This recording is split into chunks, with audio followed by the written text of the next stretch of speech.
20 de novembro, data em que, no ano de 1695, morreu o Zumbi dos Palmares. O Dia da Consciência Negra sempre relembra a luta histórica pela liberdade e sobrevivência que enfrentamos, antes contra chicotes, agora contra as muitas consequências que estes nos causaram. Mortes, pobrezas, preconceito pela nossa cor, cabelo, religião e cultura. Tudo isso marca uma história de resistência que dura mais de 100 anos, se contarmos apenas o período pós-Lei Áurea. Os estudos nas escolas do Brasil se apresentam pouco conteúdo em relação à trajetória dos negros em nosso país. Não exatamente por omissão, mas pela ausência da conscientização de que o negro foi importante para o Brasil, de que sua cultura deve ser preservada e conhecida, além de que a cultura afro-brasileira é de todos os que vivem nesse país. Cultura afro-brasileira, não se poderia deixar de mencionar o período escravo, que se constitui numa mancha difícil de apagar. É impossível se falar sobre a cultura dos negros, sua passagem pelo Brasil e seus dias atuais se não falar sobre a escravidão e suas consequências. É importante destacar que o Brasil carrega um amargo detalhe na sua história. Foi a última nação do mundo a abolir a escravidão. Os africanos, mesmo com as dificuldades da vida escrava e dos maus tratos, nunca abandonaram seus costumes e a sua religião. Aquele trabalho duro não impedia com que os escravos tivessem seus momentos de diversão. Eles organizavam suas festas, cheios de enfeites pelo corpo, e esqueciam temporariamente dos seus desencantos com a sorte. Eles faziam várias festas, e uma das mais interessantes era a do Rei Congo, que eles também chamavam de Congada, uma festa profana e religiosa ao mesmo tempo. Na música que eles cantavam, tinha sons e expressões cheios de sofrimento. A língua de origem deles brilhava no canto. Quando os senhores de escravos autorizavam, eles faziam uns pequenos desfiles em volta da Casa Grande, eles dançavam e cantavam. Nós sabemos que eles amavam cantar e dançar, e isso que fazia parte da alma sofrida deles. O batuque era outra dança que eles amavam. As batidas de tambores e outros instrumentos primitivos de percussão acompanhavam suas danças. O jongo era uma dança que os cativos gostavam bastante, porque muita gente participava, além de que cada um podia mostrar seu talento individualmente também. Mais uma dança que nasceu nas senzalas da Bahia foi o lundu. Eles sabiam quando era essa dança porque ela começava com palmas e o corpo deles se movimentava constantemente. Eles também chamavam de umbigada porque a dança era em dupla e em alguns momentos o corpo deles ia ao encontro do umbigo um do outro. Essa dança chegou no Brasil através da Angola e do Congo, mas ela chegou a ser perseguida e depois de um tempo até proibida pelas autoridades porque eles achavam que tinha uma sensualidade. A música era sentimental, mas a coreografia sensual. Os escravos também trouxeram a capoeira, a mais conhecida entre nós. Ela é uma mistura da luta com dança, cultura e música. Ela foi desenvolvida no Brasil, tem golpes e movimentos muito rápidos e complicados. E utiliza seus pés, mãos, cabeça, joelhos e cotovelos. Existem golpes com bastões e até facões. Uma das diferenças da capoeira para as artes marciais é que na capoeira tem música.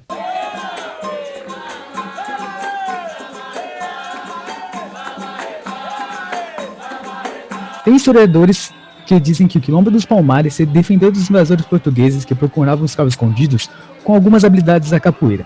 Mesmo com armas, os portugueses em seu maior número ainda tiveram que fazer várias outras invasões para conseguir adotar a técnica da ginga. Essa cultura continuou até mesmo depois da princesa Isabel assinar a Lei Áurea, e depois de um tempo deixou de ser um esporte praticado só por negros. Os escravos e os libertos tinham alguns momentos de diversão e eram liberados para sair na cidade para encontrar alguns amigos, normalmente eram nos domingos.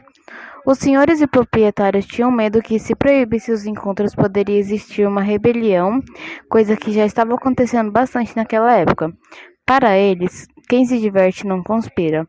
Mesmo assim, os encontros eram muito vigiados pelos brancos, porque eram muitos negros libertos na rua e eles poderiam se revoltar. O batuque, que também era da cultura africana, era marcado pela dança e pela música. Depois de alguns anos, a Igreja Católica começou a usar o batuque em rituais e festas em homenagem aos santos. Para os africanos, a música e a dança tinham uma ligação com o mundo religioso. Eles acreditavam que com elas, eles conseguiriam se comunicar com os espíritos. Até o batuque as autoridades controlavam, porque eles achavam que também era uma ótima oportunidade para os negros se revoltarem. As autoridades da igreja também não gostavam nada do batuque envolvendo a igreja católica. Chamavam de costume bárbaro e imoral, pois o ritmo levava as mulheres a dançar e principalmente mexer a cintura. Foram muitas as manifestações culturais que marcaram a época dos escravos. Dependia muito também da região.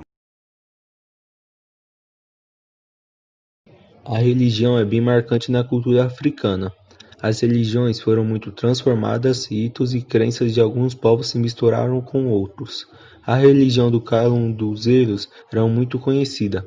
Eles adoravam espíritos, protegiam e orientavam todos aqueles que os buscavam. Até alguns senhores brancos acreditavam nos mais conhecidos. Todas as pessoas que tinham perdido suas esperanças na medicina encontravam nos calunduzeiros uma última esperança para os seus problemas. No século XIX, eles foram substituídos por pais e mães de santo nos candomblés e das umbandas. As religiões afro-brasileiras sempre cresceram, mas não só porque a população crescia, mas porque muita gente se convertia a essas religiões. Então, nos ritos, dá para ver de longe a presença africana nos terreiros e nos candomblés da Umbanda. O jeito dos corpos, os gestos, a dança em círculos, sempre ao som dos tambores. Aliás, os tambores, eles são sagrados para eles, e não é qualquer um que pode tocar. Os africanos muçulmanos viviam principalmente na Bahia. Eram chamados de malês, que significa muçulmano. Eles gostavam muito de amuletos, patuás e bolas de mandingas. Os amuletos, desde a África, eram talismãs que protegiam os africanos das guerras e de qualquer outro tipo de mal que poderia acontecer com eles. Tinha ainda os curandeiros, que praticavam o calandu. Eles tinham grande influência na comunidade, eram considerados líderes religiosos. Eles tinham conhecimentos de técnicas medicinais.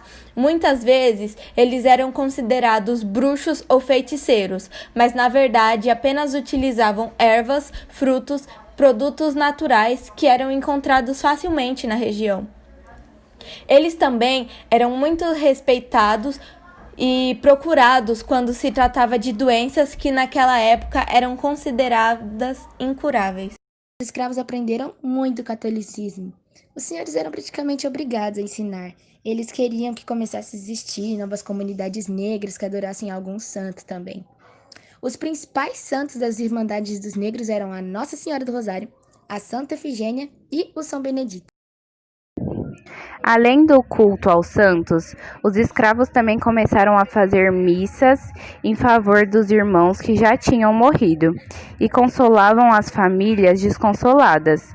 De pouquinho em pouquinho, os negros se envolveram no mundo católico e então começaram a crer que eram possuidores de almas. No começo, era obrigatório que os negros escravos fossem católicos, mas com o tempo, para conseguir atrair os negros livres para a religião católica, eles santificaram alguns santos negros e ainda colocaram algumas manifestações culturais africanas nos cultos católicos.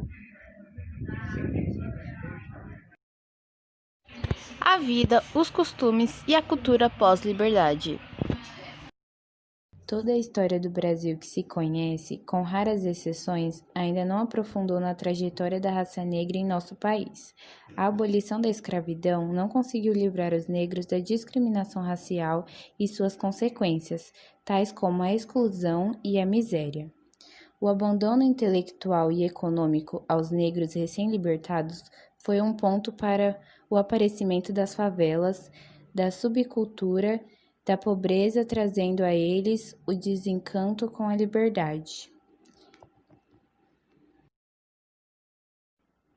A lei da abolição não previa nada que trouxesse aos escravos libertos uma garantia que assegurasse a eles algum direito adicional. Muitos negros continuaram na condição de escravos, não por deixar de entender a situação em que se encontravam, mas por falta de opção. Havia uma forte tendência a se se tomar medidas consideradas como a que chamavam de branqueamento do povo. Isso só seria possível com a exclusão dos negros da sociedade, considerando eles um obstáculo aos estágios avançados da sociedade. Novamente percebemos que a abolição não livrou totalmente os negros porque acreditavam que o Brasil só atingiria o nível das nações desenvolvidas se eliminasse o lado africano do país. E por isso, restou poucas opções de sobrevivência, já que se deparavam com o desemprego, a fome, as dificuldades e com uma rotina que havia sim melhorado sua vida, mas não como sonhavam. Depois das leis e, consequentemente, a liberdade dos escravos, ficarão as histórias desse tempo. E não importa o quanto historiadores se esforcem para tentar nos contar, ainda não vai ser o suficiente para mostrar toda a crueldade que eles passaram. Hoje, a maioria das escolas ensinam sobre a escravidão de uma forma muito rasa. A realidade foi outra. Foi mais obscura, mais triste e mais difícil de se engolir. A falta de piedade, a humilhação, o sangue derramado foi muito além do que contam nos livros. Os preconceitos aos afro-brasileiros nos dias de hoje. Existe um questionamento sobre o preconceito contra os negros no mundo, em especial no Brasil. A gente entende que, por ter sido o trabalho escravo que fez com que tivesse todo esse progresso de classes dominantes séculos atrás, foi o que deu aos negros essa desigualdade com os brancos. A diferença entre os dois é muito clara na sociedade, então temos vivido com todo esse preconceito. Nas novelas e filmes, até hoje, ainda é uma grande surpresa que uma atriz branca possa viver um papel em que ela tem um relacionamento, que ela se apaixona por um ator negro e rico. A esposa do ator Milton Gonçalves, que também é descendente afro, disse uma vez que ela não gostaria de ver o marido dela só interpretando bandidos e escravos, mas que um dia ela pudesse ver ele interpretando um homem que beija uma atriz loura da novela das 8. É algo que às vezes a gente nem se importa muito, mas os papéis dos negros quase sempre são de bandidos, empregados ou funcionários muito humildes. O tanto de pessoas brancas bem-sucedidas que existem ultrapassa de uma forma enorme o número de pessoas negras. Isso não seria nada normal se não existisse um pensamento cheio de preconceito de que as coisas feitas pelos negros são sempre mal feitas. Ou se não se referisse a um negro honesto com aquela frase horrível, é um negro de alma branca. Como se pro negro ser bom, ele necessitasse ter algo branco. São coisas que quase sempre são ditas sem maldade, mas mostram um preconceito guardado dentro de cada um deles. É comum escutarmos que até entre os próprios descendentes afro-brasileiros existe uma discriminação, e isso é uma afirmação totalmente errada. Ela surgiu depois que nasceu a ideia de fazer o branqueamento na população, onde as pessoas espalhavam a ideia que só os brancos eram realmente inteligentes. Mesmo que isso fosse simbolicamente, a população realmente pensou em fazer isso, só para eliminar qualquer resquício genético que mostrasse a presença dos negros no Brasil. Esse racismo, esse terrível preconceito racial, marcou de verdade qualquer ser humano que se identifica como afrodescendente em um país onde negros precisam lutar por sua própria sobrevivência. A forma com que a gente se desenvolveu economicamente não conseguiu fazer com que os afro-brasileiros tivessem uma condição de vida melhor. Todos os processos de industrialização aumentaram a desigualdade e a diferença de renda entre os mais pobres e os mais ricos, e também entre os negros e brancos. Quando a gente para observar o ciclo de crescimento econômico no nosso país, percebemos que sempre existiu um grupo que não colhia tudo que plantava. Nós precisamos contar a sua história, não só a parte sofrida das chibatadas e condições desumanas das senzalas, mas a história dos seus feitos, das suas glórias, sua ascensão na sociedade. Existe muito mais do que nos ensinaram. Aqueles escravos não são apenas um borrão na história, eles fazem parte do nosso cotidiano, da nossa cultura, do nosso sangue. Parece que os negros não têm passado, presente e futuro no Brasil. Parece que sua história se limita à escravidão, e não é assim que a história funciona. Ser visto, ser representado em proporcionalidade é extremamente necessário em uma onda de manchetes diárias de casos de racismo. Infelizmente, ainda hoje existe muito racismo, Por exemplo, conseguimos notar a escassez de cargos para negros na mídia, nas empresas e, quando vimos, insistem em escalar pessoas negras para papéis que são papéis de negro, ou seja, empregadas domésticas, mulheres de comunidades carentes, papéis inferiores aos dos brancos, nunca um cargo alto. Existe essa questão do racismo em todas as categorias.